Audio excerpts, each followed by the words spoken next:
Hello friends, this video on aldehyde ketones carboxylic acid part 20 is brought to you by examfear.com. No more fear from exam.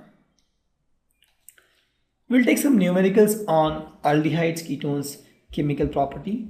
An organic compound A with molecular mass C8HA0O forms orange precipitate with 2,4-DNP reagent and gives a yellow precipitate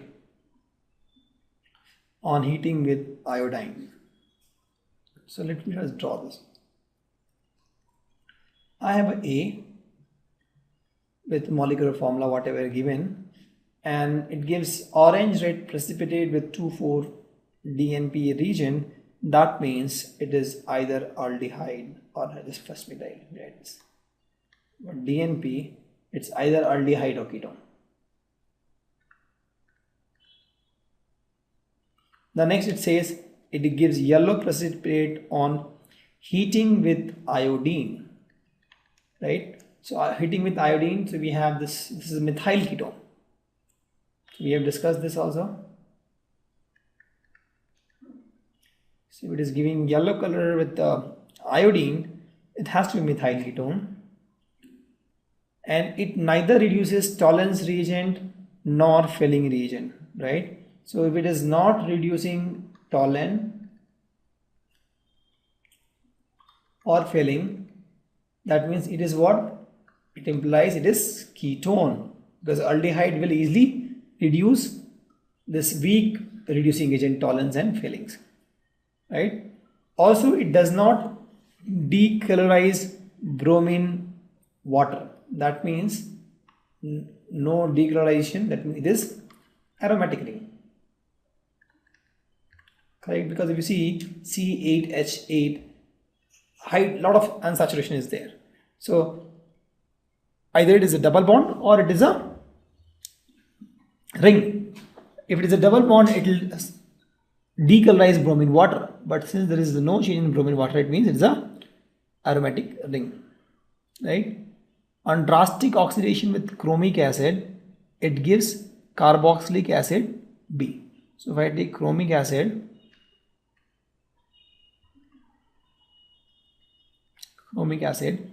drastic condition, obviously it's ketone, so drastic condition, it give you B, and that is the acid. And the formula is C7H6O2. So we have to identify compound A and B. See, the first thing is pretty clear that it is an aromatic ring and it is a ketone, right? So with this it is a ketone and it is aromatic ring. So what is clear to us is it is aromatic ring and ketone. So let's draw benzene first.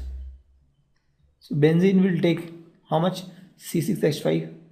So I have C8H8O. From there you remove C6H5. What you get is C2H3O. Correct? So let's draw a ketone. Since it is not aldehyde, it is a ketone. So it has to be something like this. Correct? From both sides.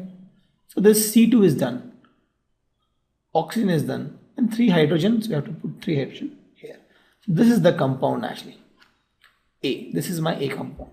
Why? Because A is aromatic, A is ketone, and A has a formula C8H8O. And with these 3 information, this is the compound we can draw. So A is acetophenone. So if A is acetophenone, we can easily find what is B. Correct? So B will be what? Acid. Correct?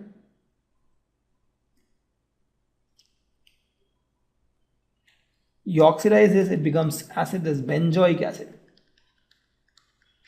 This is my B. That is benzoic acid. And let's confirm this with the formula C7H6O2. This is C7 carbon, 6 hydrogen and 2 oxygen. Correct.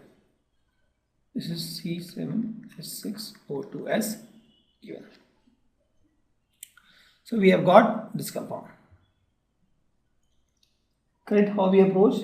From the first data DNP we found it is either aldehyde or ketone. From second data we found it's methyl ketone. From third data we found it is ketone. So it is confirmed that it is, and from bromine water we found it's aromatic ring. So with this it is saying that it is aromatic ring and methyl ketone.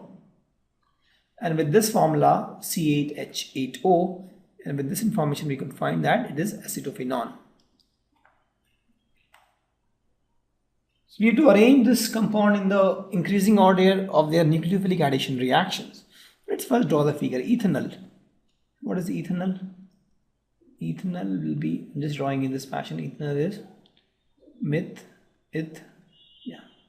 this is my ethanol. And then propanol. Propanol. Correct. And third is propanone. Propanol. And then we have butanol. This is butanol. Now if I see this, so the nucleophilic addition, right, it all depends on two factors. One is steric hindrance,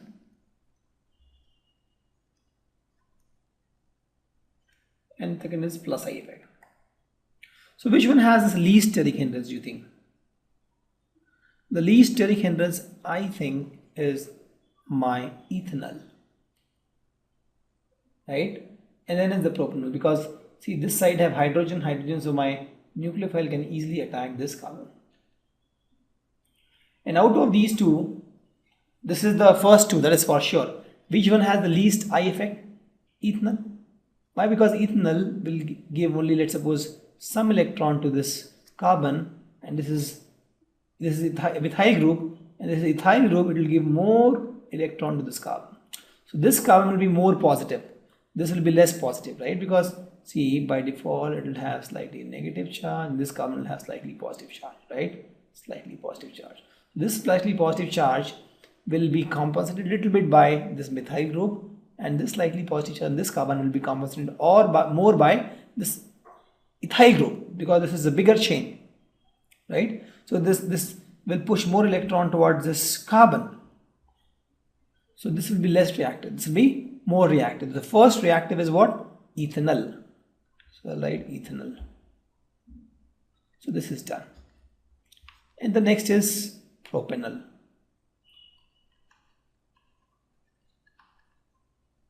That is also done. So now between these two, it is pretty easy. If you talk about steric hindrance, also this has more steric hindrance. Here both sides I have methyl group, here ethyl and methyl. So by that parameter also you can see that this is more reactive, this is less reactive.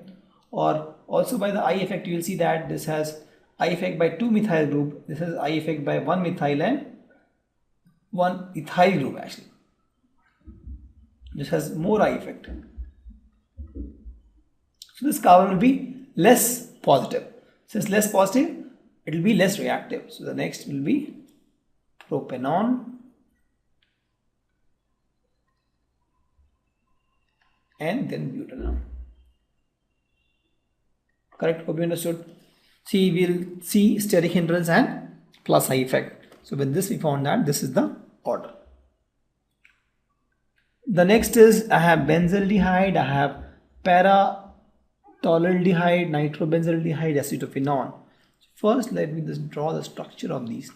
Benzaldehyde is this benzene with the aldehyde. Then I have para-toluidine. So I have a toluene, and then at para position, let me have a aldehyde. Then I have para-nitrobenzaldehyde. So this is a nitro group and I have a benzaldehyde here. And then I have what? Acetophenone. So acetophenone is this.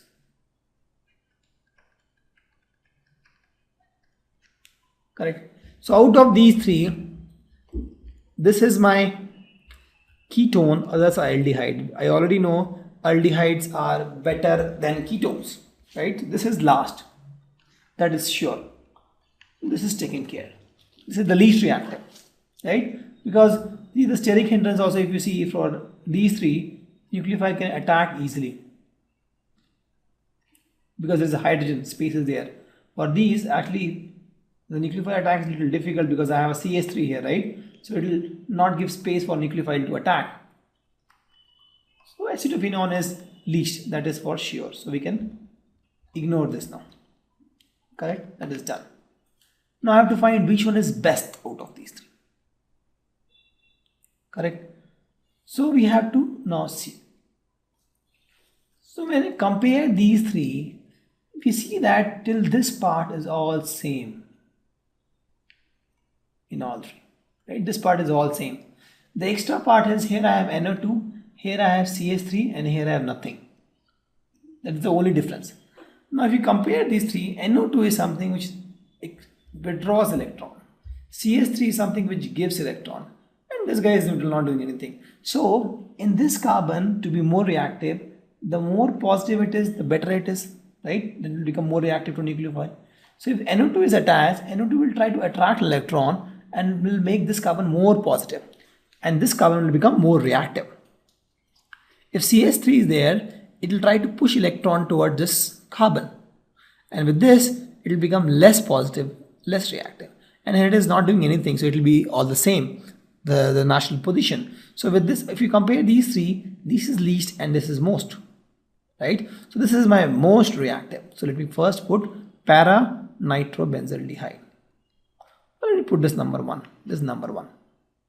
And then I told that this will be number 3 out of these three. Number 2 will be this because here it is doing nothing. Here CH3 is giving electron. Here NO2 is taking out electron. So this is number 2 and this is number 3. And we already discussed acetophenone is number 4. So para-nitrobenzaldehyde is the most reactive out of these three. Correct? Now we have to predict the output of the following reactions. So I have a ketones here. It reacts with HONO2 in presence of H plus medium. Let's see what happens. Let's try to see what will happen. See, this will get slightly negative charge and get slightly positive charge. Correct? That's how it is.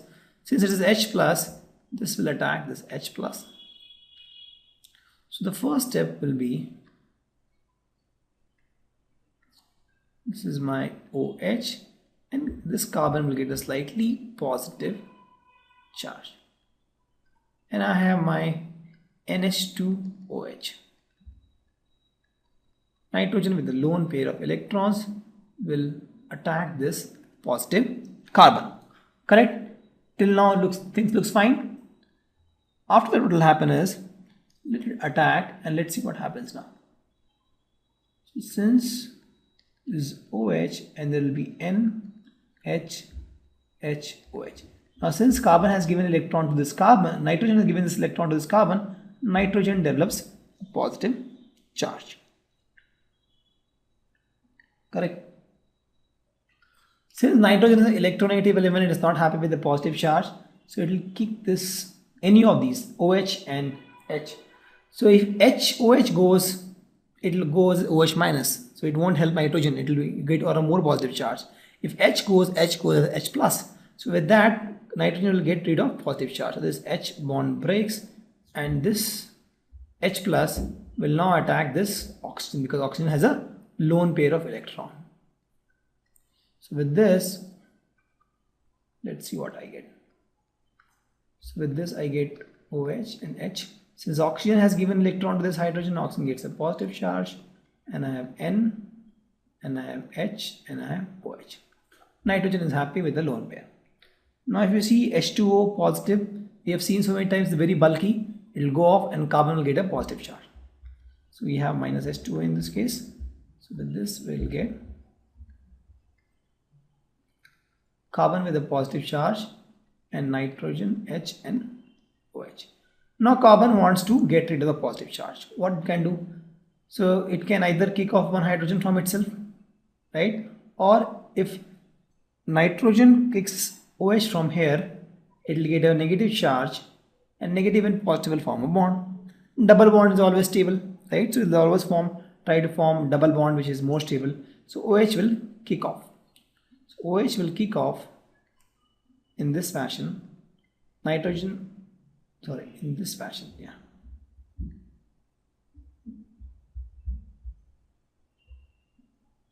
No, OH will not kick off. If OH kicks off, it is a problem. If OH kicks off, it will get a positive charge. I want negative charge on nitrogen. To get negative charge on nitrogen, hydrogen should kick off. If hydrogen gets kick off in this fashion, is H plus, nitrogen gets a negative charge. Correct? Please understand here. See, if OH goes to OH minus, then this bond breaks in minus and plus. Nitrogen gets positive charge, which is not good. Nitrogen won't like it. If H plus goes, nitrogen gets a negative charge because H plus and this bond breaks as plus and minus. Correct? So H plus goes off and nitrogen gets a negative charge, and this negative and positive charge forms a bond. It's a double bond between this, and OH is still there. So this is the output, and this nitrogen will again have a lone pair. So this is the expected output of this reaction. Similar reaction here, if you see NH2Z kind of format, this also happens in H plus medium. The first thing that will happen is this gets a negative charge, slightly positive charge.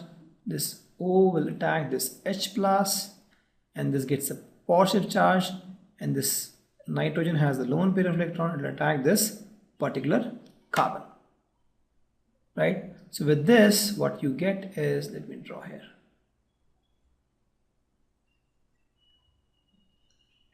This is OH, and in this I have NH2, NH with NO2 here and NO2 here.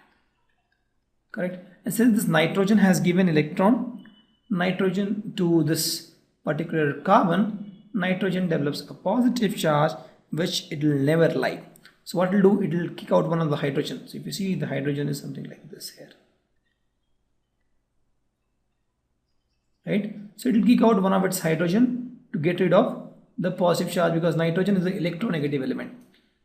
Right? And this H plus will be attracted by this oxygen. Correct? And this will become H2O plus, similar to this H2O plus.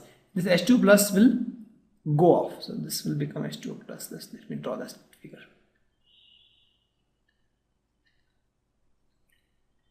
OH, H, oxygen with the plus sign, and N with H, NH, and then yeah, this is what you'll get. So now H2O is a bulky group, it will come out on its own, and with this carbon will get a positive charge. This will come out on its own, and this carbon will get a positive charge. So with this, what you get is this guy. Carbon with a positive charge, nitrogen with a hydrogen, again nitrogen with hydrogen here, and then with phenyl, this is nitro, and this is NO2. Now this carbon also wants to get rid of positive charge. So one option it has this nitrogen leaves this, breaks this bond, and hydrogen goes off. Nitrogen gets a negative charge. Negative and positive form a double bond. Double bond is always stable, so they will do it. Hydrogen goes off, and this positive and negative will form a bond. So with this, the product you will get is something like this. They'll form a double bond, and then I have an H, and then I have this benzene ring with a nitro group here and one nitro group here, and that is the output. Correct? Thank you. Visit our website examfear.com to watch more and more quality education videos. You can also attempt free online tests that are there in our website. You can also get access to tons of free study materials, and you can also find free tutors and mentors in this website. Thanks a lot for watching.